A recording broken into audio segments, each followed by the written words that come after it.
Hi there, Natty here from Love Lines, where we want to see marriages and relationships reflect the true meaning of love as described by God. This is your quote master, but today I'm not coming to you with a quote. We want to interrupt the comms season and come to you with a very special interview. I'm super excited about this interview because it's an interview session that would bless a lot of married couples. And the topic for discussion today is keeping marriage aflame while waiting for children. Keeping marriages aflame while waiting for children. I guess most of you have already pictured a friend or two who is probably in the waiting period, and you know all the frustrations that these people go through. And today we are going to have a very wonderful discussion with a couple. I mean, they've been friends, my friends, for a number of years now, and I'm not going to do the introduction. They would introduce themselves. But then let me bring to you Danny and Adwoa. So that's Danny and Adwoa. Welcome. Thank you. I hope you are doing well. I'm fine. Wow. So please, this is how we are going to do the introduction. Danny, I would want you to introduce Adwoa, and then Adwoa would also do same. Hey, Natty. That's nice. So thanks for having us. Like you rightly said, my name is Daniel, and my lovely wife, Adwoa. She's been my friend, my wife, for the past officially 10 years. Wow. But unofficially for 13 years. Wow. Yeah, we were friends, I think somewhere 2013, 2012. I saw her from afar. I admired her. And somewhere in 2015, we decided to settle down. Wow. So that is Adwoa for you. A friend of 13 years. Yeah. Wow. I'm touched. Okay, Adwoa. Okay, so that's my husband, my loving husband, Mr. Daniel. My third one is also Daniel. Yeah. Bachiadon, so Okay. I interchangeably said Ojo. So Wow. he is Mr. Daniel Bachiadon. He's been the love of my life. And will continue Where's my to be wife? the love. He's a very good man, very supportive. I want to get more words than what he used. Wow. Like, he has used most of my words. He's a sweetheart, man, very supportive. Wow. He really encourages me to do things and feel I can go like, you can do it. Wow. I'm trying to get the best way to describe him. Wow. And a Wow. man of God on top. Wow. In fact, so husbands, if you are listening to this, I would want one day your wife to say same about you. That you are very supportive, you encourage her, you push her, you help her. I mean, I always tell people, don't be a man and think that you don't support your wife or you don't do anything. Be a husband and not just a man. Wow. Thank you very, very much. But then, briefly, how did you meet? How did we meet? This question is a multi-million question. I believe most of our friends watching or listening to us, especially from church, will actually know the genesis of our love life. I believe whenever we mention Kakum, what comes to mind is Daniel and Adwoa. Yeah, it was, I think, somewhere in 2012, 2013 that we went. The church organized an excursion to Kakum National Park, where I chanced on her.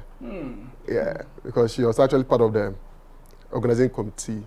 So she was going up and down. I was just looking at her from afar. I was like, wow, who is this girl doing so much things in here? So I just decided, okay, let me give it a try. And from Kakum, this is Daniel and Adwoa. So our love life started from Kakum National Park. That's where we met ourselves. Kakum, 2012. Yeah. And you saw how hardworking Adwoa was, and that's what. Wow. Adwoa, why did you say yes? Why did I say Yes. yes? What made you say yes? Before I answer, if he left something out. Okay. It wasn't just kakum, Okay. but chocomilo, kakum chocomilo. Oh wow. Yes. Because I think while I was on the canopy, I was very afraid. And a lot of people were laughing at me. After the kakum, I got names for that. Wow. I started with so much vim that I could complete the canopy work. Even on the first, on the middle, I was screaming. Wow. I think he was around, not knowing. But then before he came closer, he was taking pictures of me. Yeah. So after the kakum, I was asking for my pictures. I didn't get your number. I think we met at joint service. Okay. And then I was asking for my pictures. Then he said, unless I get you chocobilo. Wow. Before. But seriously, Wow. my mind was not on dating or even getting married to him. Okay. Yes. Then he said, unless I buy him chocobilo. Chocomilo. Before he gets me my pictures. Wow. Not knowing his chocomilo had a He had closer. yeah. Seriously, my mind wasn't there. And when he said the chocomilo cry, he didn't click. Okay, then I think another, I asked for my pictures. Went for another program, met him, and then I would come and do evenings, my pictures. He said, you haven't gotten me my chocomilo. Wow. So one day after work, I bought a chocomilo, and then the chocomilo started from there, and then chocomilo, and then now you're seeing chocomilo. Wow. So that was how everything was. It wasn't just kakum. So why did I say yes? Why did you say yes? Daniel. It got to our time. After I said, me cry. But when Daniel came, my mind for marriage and relationship was totally different. So me even saying yes or no, I think after marriage, I was like, hey, maybe it was God telling me to say yes. Wow. Because I wasn't in for marriage. You see me going up and down. I wasn't in for marriage. I wasn't in for settle down. My mind was on other different personal things. Wow. But Daniel, I would say, first of all, is a true man of God. I looked at those things. Yeah. Even though when you are looking, when you pray, God will not show you. Adwoa. This is what you have to accept. But no, he's a man of God, filled with the word of God. From afar, I saw him to be somebody who is very hardworking. But those are some of the things we look out for. Yeah. That we can't get married and you are. Forgive me if I'm saying that for anybody going through that, but we look at that too. Yeah. And he's as I said, he's God-fearing, he's loving. He knew how to push me. One day, not push me in the negative, but do things for me. One day, I think we preach church by evening service. When I came, I saw teddy bear and other things on my bed. Say, Abrante, why you see your smile? The guy is romantic. Not so he had planned it with my mom. Wow. And my sisters. Wow. When I came, hey, teddy bear, other things. I go to that cry. Wow. Yeah. So he's God fearing, he's hardworking, he's loving. Yeah. Yeah. Those are some of the. I like the story. I mean, you. It's always good to get into what pushes you. Yeah. Once you identify someone who has characteristics that you can align with, that's cool with it. Yeah. Wow, thank you very much. The chocomilo too. The chocomilo. So you got in the chocomilo. I did. Wow. And did you release the pictures? Yes. He did. Okay. Did. Good. Yes. For that, I remember he did. Good. At least he's a man of his word. So, viewers, let's come to the discussion for the day on keeping your marriage aflame while waiting for children. So, Daniel and Adwoa, approximately how many years did you have to wait before your first child? I think it took us close to 5 years before we first heard the sound of a baby in our room. Okay. Yeah. 5 years. Yeah. 5 years. Very well. Okay. 5 years. Okay. That's when we had our first boy. That's First Israel. boy. Okay. Israel. Yeah. Okay. And then now you have 3 boys. Yes, and after that, it's been young Konkwa. Okay. It's been boys throughout. Boys after then, we've had Ivan and Daniel. Yeah. And that's the end. During that 5 years, how did you manage your expectations? And how would you also encourage newlyweds to manage their expectations? For managing during this 5 years, we only took consolation from the Word of God. Okay. even though initially it was kind of tough for us. The first, second years were kind of very, very tough for us because the expectations were so high. Newly weds and, you know, family, friends, societies looking up to you, just looking at you. Any step you make, there's some interpretation to it. Wow. So the expectations were so high. But I remember going through all of this. At one point in time, we just had to find consolation from the Word of God. And our favorite quote, which we never joke with, and if even we are asleep and even called us, we could always recite it, was found in Romans 8:25. Okay. Yes, Romans 8:25. It says that for whatever you wait for patiently, He is there to deliver. So we were just holding on to that word, Romans 8:25, and that really helped us during that period. Wow. Because the society wasn't too good for us. It wasn't too encouraging. Yes, but thankfully we had a supporting family. Okay. Our parents were there to support us.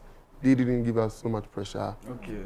But outside the family walls, that's where the Wow. pressures were coming from. Wow. But we managed to settle in it. At a point in time, we just had to take our mind off the fruit of the womb and just live our normal lives as if Wow. nothing is happening.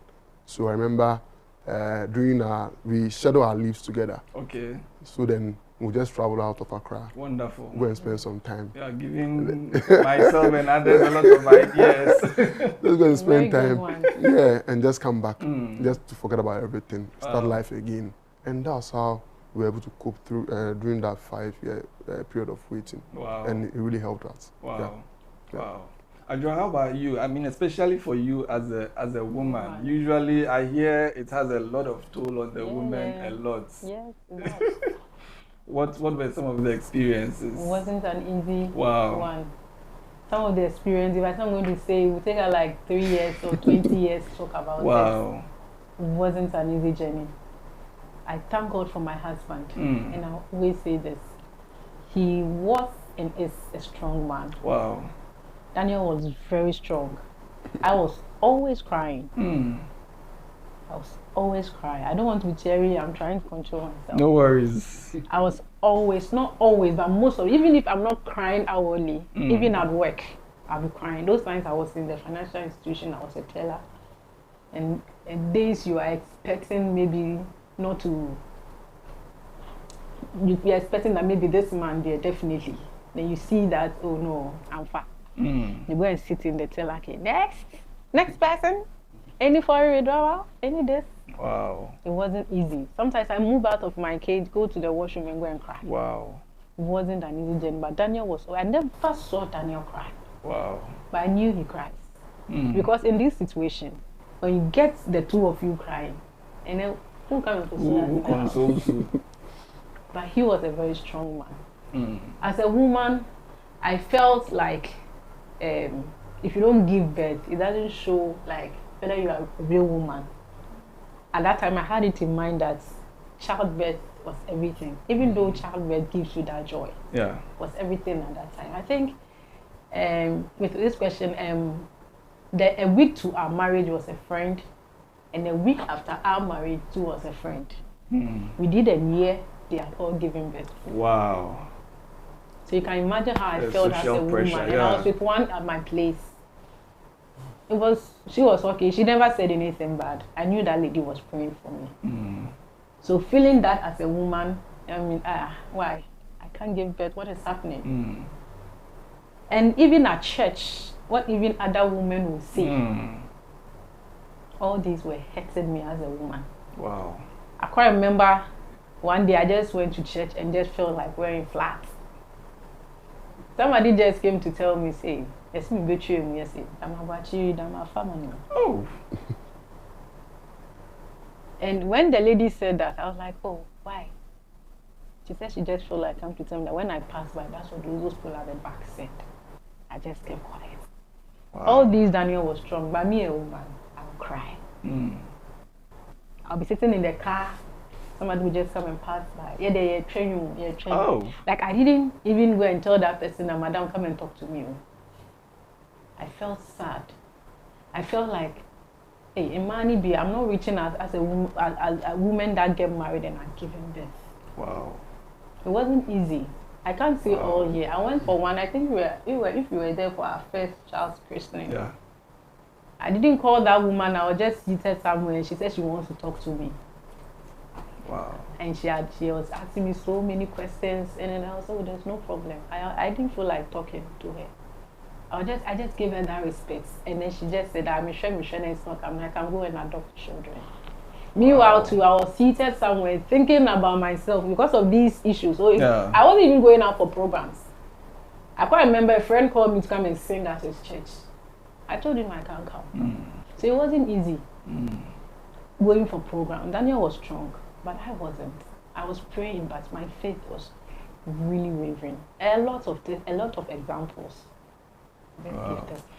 So Danny, how were you encouraging or helping her to find strength, and how are you also managing your, because she's saying that you were all strong, how are you managing your own internal for the want of a better word, struggles with yourself, the people around you, and also trying to help your wife? I hope it's not too much of a question, but yeah. So first off, I needed to work on myself before I could help her. So just like she was saying, she never saw me crying, but indeed, I used to cry. Wow. Yes. Sometimes alone in the car going to work, or even at workplace, just find somewhere quiet, just go and weep. I come back home and I just come and encourage her, because I didn't want her to see that I was also down. At least there should be someone to help. Yeah. So I would just encourage her that she should forget about everything. She shouldn't really listen to people. She should be herself. I needed to be part of her. Okay. And understand her. Wow.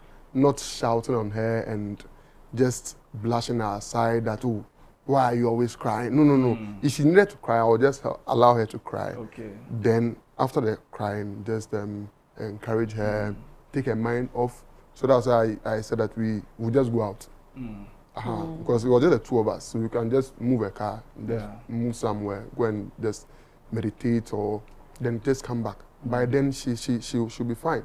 So it was more of encouraging her, just talking to her, and letting her know that she should take her mind off what people are saying, but rather listen to me. Let's be in this together. And we believe definitely our story was going to change.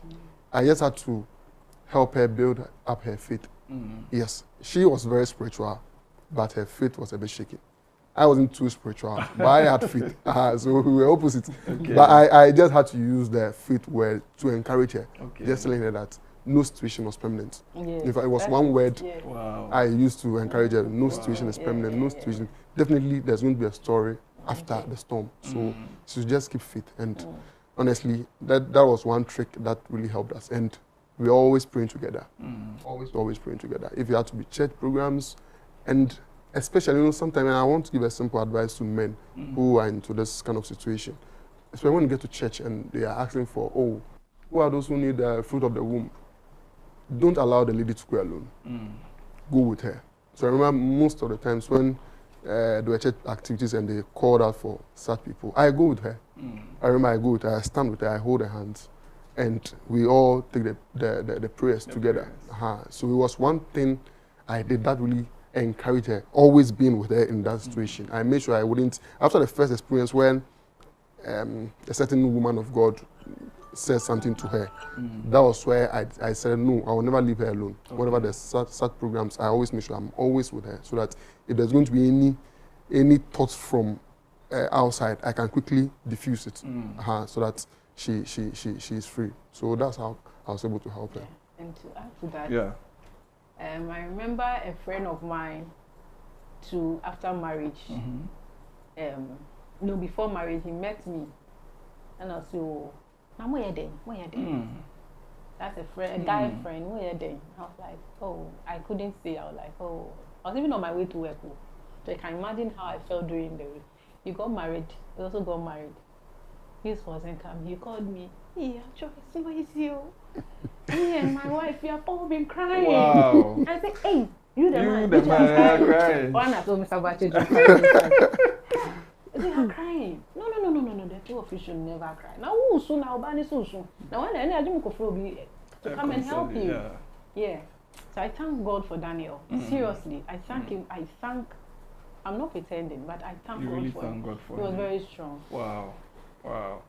Okay. I think I'll say the other one. You say the other one later. So, I mean, couples who are listening, who are struggling in such a situation, it's not easy. It's a difficult journey. But the point that we are learning from Daniel and Adwoa is you need to be in it together.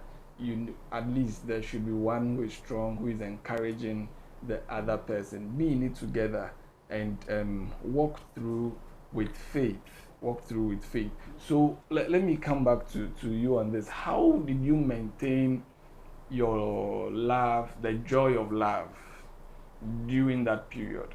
Because if you are sad, it might already influence a lot of things. So how did you encourage the joy of love in that period? So what that he said earlier, every anniversary, we are always traveling. Okay. I think the first one was to Akosombo.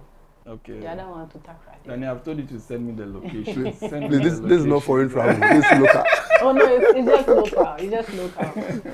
We just take our minds off. We're always so every anniversary. It's that we plan our leave together. Okay. Then we'll be traveling. Okay. We have fun. I remember one advice one elderly person told me. I said, let me tell you, enjoy. Okay. That's the way she said it. I'm just saying you the same to me. Enjoy. That's what she said. Wow. So we're always traveling. Whenever we have our off, we travel. Okay. Even if it's not a distant travel, we are somewhere to go and sit. We just take our minds off. That's Daniel's initiative. Okay. So always traveling. As DI, Daniel. Okay. Yeah, but again, just so it was just consciously making sure that we also enjoyed ourselves. Yes. So this was a period without kids. So we were just alone. Okay. So we had to do things naturally, like even at home. This if you want to walk naked, you walk naked. Spice up the whole thing, because there's already a struggle bothering you. There's something for you to think about. So if you want to spend all your time thinking about it, it's going to win you down. So we just had to make things so natural. We will do things together. We'll move together. Go to the market together. Yes. Wow. Yes. And one thing we did was, and which currently we are still doing, we go to church, we sit together. Wow. And up to till now, it's one of the main reasons. So we just sit together, and that's been one of the things that has really helped us. I forgot about the market. So men, don't say that the market is for the women. Go to the market together. Go to the market together. So what encouragement will you give couples who are yet to get the fruit of the womb?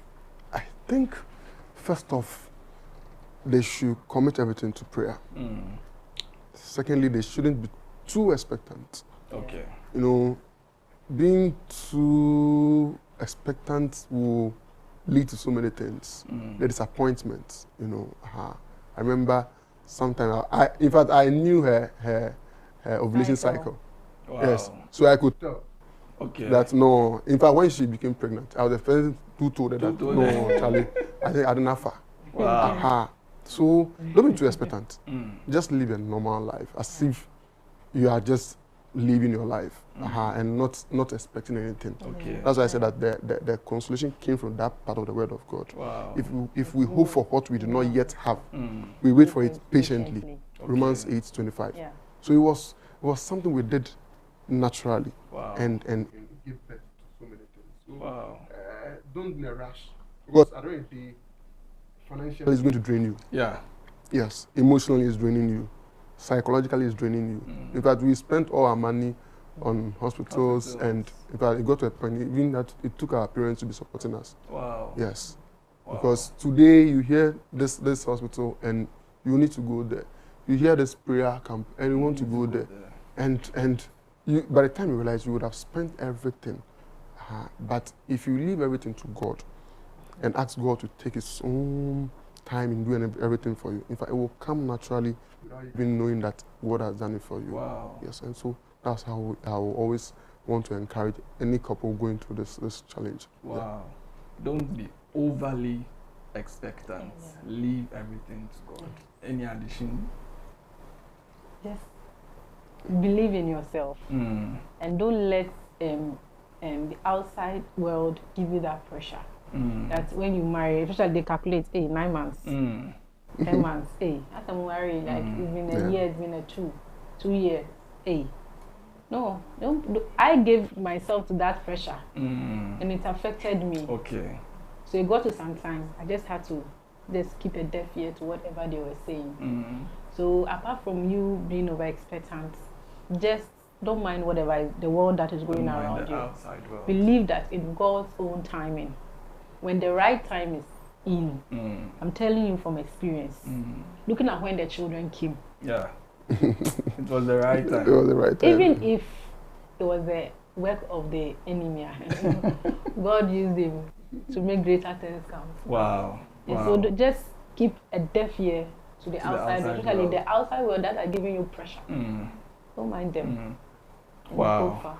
I hope we are learning. So don't be overly expectant and don't give in to the outside world. I want to give a message to our friends who are around the couple, especially the church, the family, the friends, our work colleagues. Please, you don't know how to create a baby. You don't know what the couple is going through. Stop giving people pressure.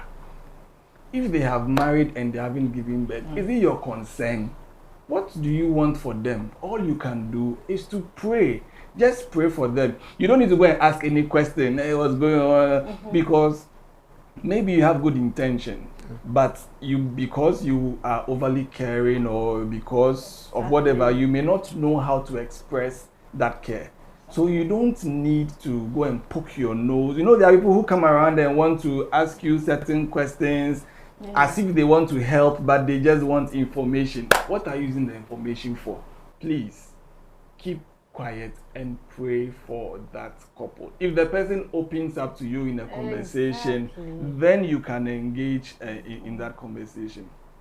Be careful, those of you who are doing that, you are suspects. Okay, anyway, but what has changed since the children came in? Everything has changed. Everything.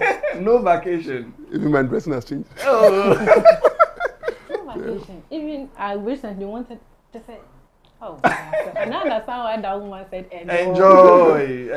It's already, it's a lot, but it's already a blessing. Yeah. 10 years, I would have gone for vacation. 10 times. I think the last one was the months or so before I realized I was pregnant. I was like, no problem. Oh, I'm sure you work other things out. But indeed, they change everything. Yeah, a lot has changed. In fact, and see, children are a blessing from God.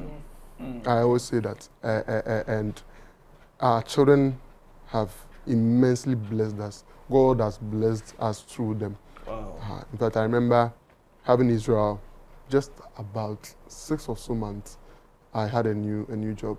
In fact, before Israel came, my wife was jobless. But during that same month, she realized she was pregnant. She got a new job. Wow.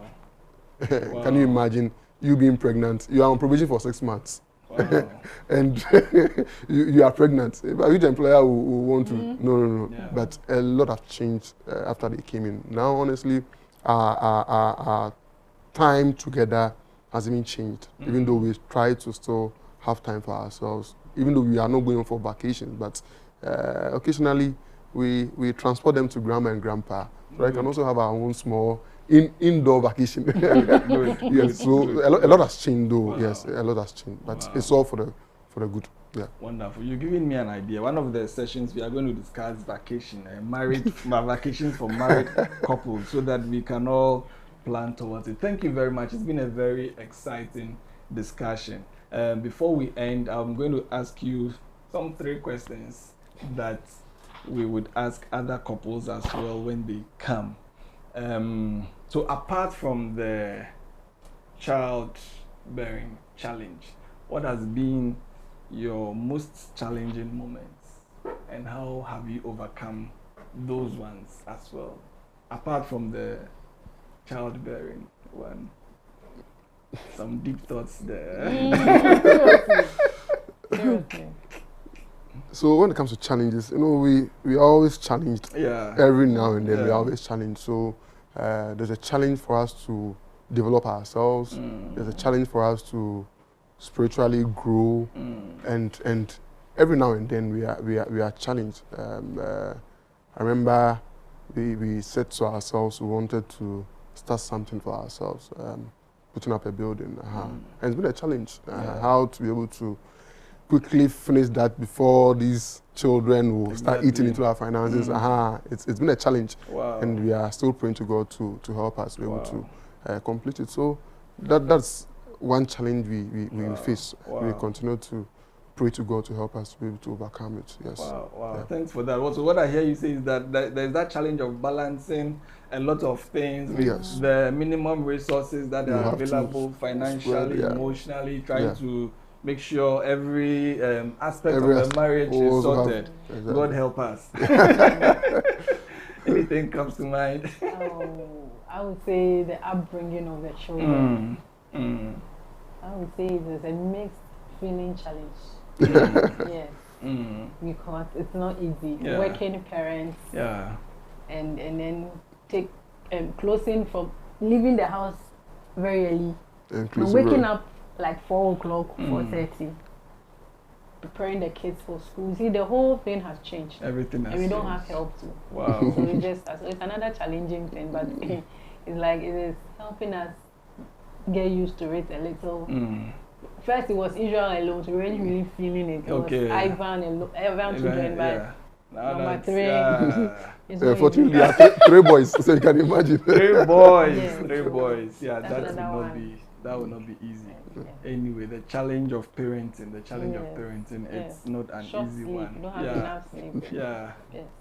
Anyway, God help us. Amen. So, what will you say is the most important ingredient, one ingredient for any successful marriage? Mine is yours. No, for all of us. Individuals. Individual answers. So it's a mixture of 3 things put together. So respect, the God factor, and love. These 3 things combined will make a successful marriage. Yes. If we have these 3 ingredients mixing up to in one bowl to be consumed, we'll have a perfect so mix love, put respect, and make sure God is on top of it. Love, respect, and God. If you have this, Danny is saying that you'd have a successful marriage. Adwoa. Love. Okay. Love each other, be there for each other, understand each other. It all boils down to love. It all boils down to love. It all boils down to love. So please make sure that you have love in your marriage. It's going to make it successful.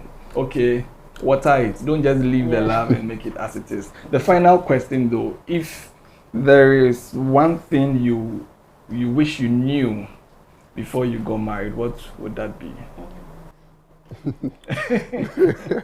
This question is very interesting. If there is one thing you wish, as for this thing, if I knew it before marriage, it would have really influenced the way I did things.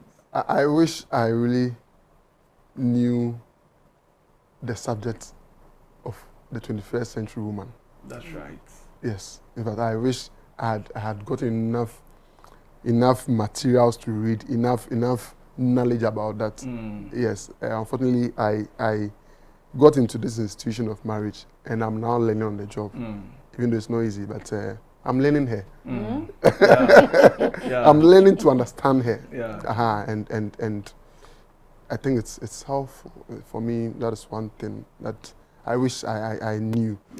I may not entirely have learnt everything about a woman, but at least it would have guided me in doing so many things. Because in fact, she said I was romantic. In fact, I'm not romantic. I'm not romantic at all. She used to tell me, Ashanti man. Yeah, but eventually you became romantic. Oh yes. So if I had known this earlier, Yeah. in fact, it wouldn't have been. I'll get into it before I start practicing. No, it would have been very easy for me. So, you know the way you can be all of a sudden romantic when you are in the campaign season. Exactly.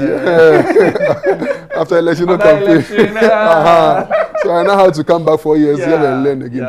So in fact, getting to know the woman, I think would have been very, very helpful for me. But at least I'm still learning. No, I share with you the same thing. If I knew who a woman is before getting into marriage, I'm sure would have started off differently. Yeah, I share with you. That perspective. Adwoa, what did you wish you knew before marriage? Yes. Financially. Wow.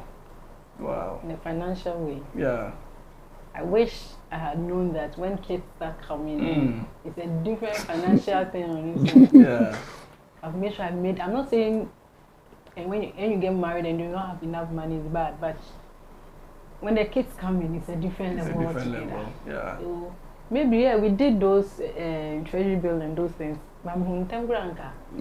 Even before I was in uni, I opened an account around. I did that after uni also because it's a different life when the kids come in financially. Wow. To get the best of education, the best of food, the best of clothing for them to feel comfortable. So he has said about the love side, but financially. Wow. Yeah. Wow. So for those of you preparing for marriage, it's also good you start preparing financially, even for your children. Marital finances, especially when there are kids, is a different ball game altogether. This has been a very interesting discussion. Thank you very much, Danny and Adwoa, for this discussion. I hope you have been blessed and you have learned a lot. Again, I want to emphasize my message to those who are around the couple who are in waiting. Do not give them stress. Do not give them pressure. The even most annoying part is when they have given birth to one and now people are even giving them pressure. When the next one comes, what is your concern with? Don't talk about them to other people, and be strategic or be very empathetic if you want to engage them.